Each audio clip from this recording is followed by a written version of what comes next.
हमारे साथ बबीता सिंह जी जुड़ चुकी हैं, उत्तर प्रदेश राज्य महिला आयोग की अध्यक्ष हैं। उनका भी आज की चर्चा में स्वागत है। बबीता जी, आपसे प्रश्न मेरा यही रहेगा कि जिस तरह से अगर बात करें अनिरुद्धाचार्य साहब की और प्रेमानंद महाराज की और साध्वी ऋतंभरा जी की, महिलाओं पे इस तरह की टिप्पणी करना फैशन बन गया है। मेरा बस सीधा सा वर्ड है, आपसे सवाल है बबीता जी। दोबारा रिपीट करिए, मेरा शायद मुझे नहीं समझ आया क्योंकि वो कुछ सिग्नल प्रॉब्लम है। जी, मैं प्रश्न दोहरा देता हूँ बबीता जी। जी बबीता जी, आप तक मेरी आवाज आ रही है? हाँ जी, अब आ रही है। जी, मैं आपको प्रश्न दोहरा देता हूँ। बबीता जी, क्या आपको लगता है जिस तरह से अनिरुद्धाचार्य साहब की टिप्पणी महिलाओं पर, इसके अलावा प्रेमानंद जी का कहना, फिर क्या साध्वी ऋतंभरा जी का वीडियो सामने आना महिलाओं को लेकर के, लड़कियों को लेकर, रील को लेकर, महिलाओं की कैरेक्टर पर इस तरह की टिप्पणी साधु संतों के द्वारा, क्या ये किस समाज की परिकल्पना हम चाह रहे हैं? जी देखिए, मैं तो ये कहती हूँ कि महिला महिला है, और जिसको मैं अगर भारत की बात करूं तो भारत को तो, देश को भी तो भारत माँ कहा जाता है। भारत में अगर नदियों की बात करूं तो नदियों को भी माँ के रूप में पुकारा जाता है। तो भारत में तो महिलाओं की पूजा होती है। महिलाओं का बहुत सर्वश्रेष्ठ स्थान है भारत में। अब अगर अनिरुद्धाचार्य जी की मैं बात करूं, वो एक कहना चाहिए कि वो पता नहीं इतने बड़े कथावाचक हैं, और इस तरह की भाषा का कैसे उपयोग कर सकते हैं, मुझे समझ में नहीं आ रहा। क्योंकि मैं आज ये कहती हूँ, महिलाओं का ही विषय नहीं है, ये पुरुषों का भी विषय है। हर घर में महिला है, वो बेटी के रूप में है, बहन के रूप में है, माँ के रूप में है, पत्नी के रूप में है। हर घर में महिला है।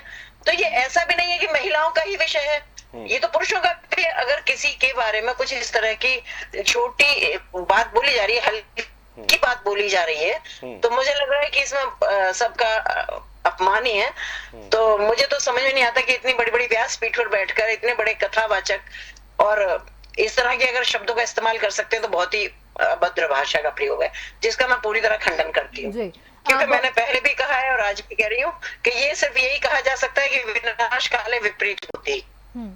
इनको समझ में नहीं आ रहा। इनको बहुत कम उम्र में और कुछ ज्यादा इनको शोहरत मिल गई, ज्यादा इनके फॉलोअर्स मिल गई, क्योंकि इनके फॉलोअर 90 और 80% महिला हैं जिनके बारे में ये इस तरह की बातें करते हैं।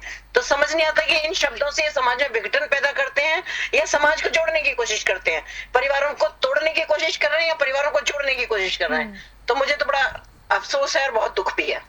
बिल्कुल बबीता जी, देखिए बहुत सारे ऐसे इनके कमेंट्स हैं जो अपनी कथाओं में बैठकर बेझिझक देते हैं।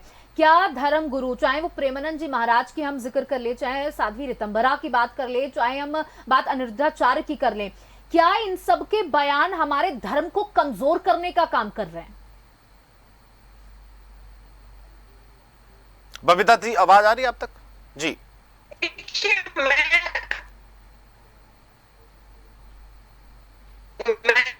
इनको सुना है और इनके बारे में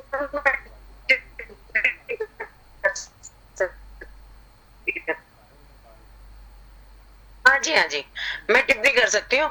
और देखिए, जैसा फेवर इसलिए करना चाहूंगी कि उन्होंने बात, ये यूथ हमारा दिशा भ्रमित हो रहा है मुझे लगाने में भी, और रील को जो होती है, तो मुझे लगता है कि वो भी एक बहुत ही गंदा और बहुत ही घटिया है। ये जो रील का, ये कहना चाहिए जो सोशल मीडिया का और ये सब चल रहा है, ये बिल्कुल पसंद नहीं। इसका मैं पहले भी बहुत बार कह चुकी हूँ, सोशल मीडिया पे भी ये बात कह चुकी हूँ कि ये जो दिशा भ्रमित करने वाले जो युवाओं का काम है, इसमें मेन रोल है सोशल मीडिया का। सोशल मीडिया पे तरह तरह की रील बनाना, फिर उसको देखना, तो ये गलत तो है ही। तो उनके लिए तो मैं कहूंगी कि उनका जो है रील पे जो कहना, उसका मैं पूरा समर्थन भी करती हूँ, और मैं कहना भी चाहूंगी कि ये बहुत ही घटिया और बहुत ही गंदगी फैलाने का काम कर रही है समाज में। बिल्कुल, लेकिन बबीता जी, सवाल यही है कि इन्हीं अपनी बातों को, जैसे आप बड़ी सहजता से चीजों को बता रही हैं, लेकिन जब ये आप राज्य महिला आयोग की उत्तर प्रदेश की अध्यक्ष हैं, आपके ऊपर एक बहुत बड़ा पद है, आपकी जिम्मेदारी है।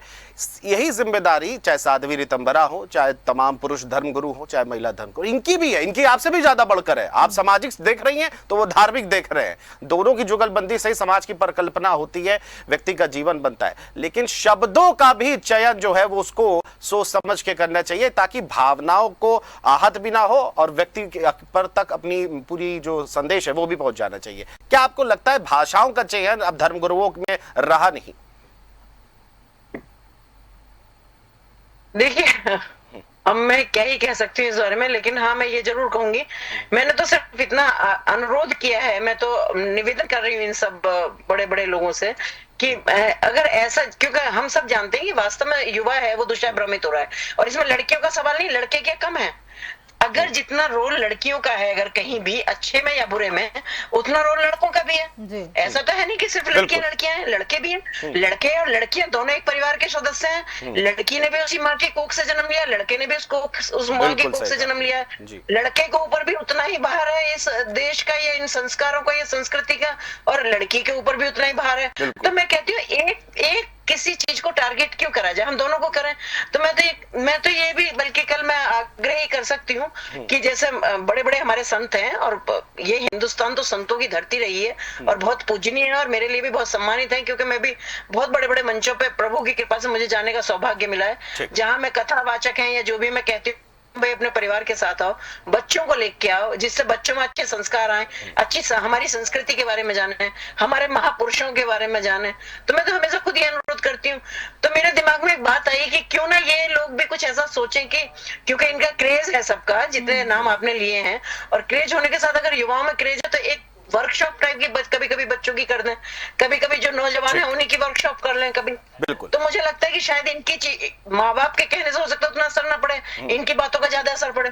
तो कुछ हमें ऐसे करना चाहिए, कभी बच्चों के साथ संवाद रख लें, है ना। बिल्कुल तो बिल्कुल। मुझे लगता है, देखिए महिलाओं के बारे में बोलने पे, जब मैं कहती हूँ माननीय प्रधानमंत्री जी और उत्तर प्रदेश में माननीय मुख्यमंत्री जी, दोनों का काम महिला सशक्तिकरण का है। इस वक्त महिला सशक्तिकरण पे जितना उनका जोर है, तो मुझे लगता है कि कहीं ना कहीं इन बातों से समाज में विघटन होता है। जब ऐसे ऐसे कथावाचक इस तरह की बात बोलते हैं तो समाज में विघटन भी होता है, महिला कहीं ना कहीं कमजोर को, उसको कमजोर करने का, कमजोर समाज को कमजोर करने का एक बड़ा काम होता है। बहुत बहुत शुक्रिया बबीता जी आपका हमसे जुड़ने के लिए और तमाम पहलुओं पर चर्चा करने के लिए।